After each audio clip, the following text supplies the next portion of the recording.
আসসালামু আলাইকুম। Hello friends, আপনার পেটের ভিতরে থাকা ময়লা, টক্সিন এগুলা কি আপনি সহজে বের করতে চান? তাহলে আয়ুর্বেদের কিছু সহজ উপায়ে আপনার পেটটাকে কয়েকদিনের মধ্যে পরিষ্কার করুন। প্রথমে বলছি আপনার পেটে থাকা টক্সিনগুলো কীভাবে গলাবেন। 1 থেকে 3 দিনের মধ্যে আপনি রাত্রে ঘুমানোর আগে 1 চা চামচ আপনি গরম জলের সাথে আপনি ত্রিফলা চূর্ণ মিক্স করে খান, অথবা আপনি 1 চা চামচ হিংগাস্তাকা চূর্ণ আপনি খান।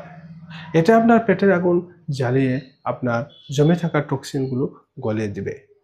আর চতুর্থ দিন সকালে আপনি 5 থেকে 10 গ্রাম ত্রিবৃত লেহিয়া খান, আর 10 ml এরান্দা তেলে আপনি গরম দুধের সাথে মিক্স করে খান।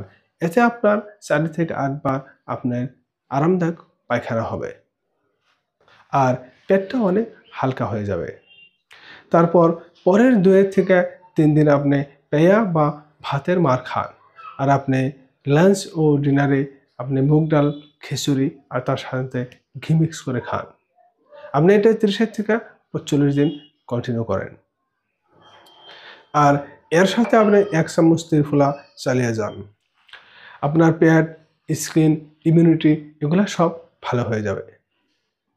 তবে আপনি খুব দুর্বল ও প্রেগনেন্ট চলাকালে এগুলা খাবেন না। এটা আপনি প্রত্যেক 3 থেকে 6 মাসের মধ্যে একবার করুন, আপনার গাট কমপ্লিট ডিটক্স হয়ে যাবে। আশা করি সবাই ভালো থাকুন, সুস্থ থাকুন। নেক্সট ভিডিওতে আবার দেখা হবে। আজকের জন্য বিদায় নিচ্ছি। ধন্যবাদ।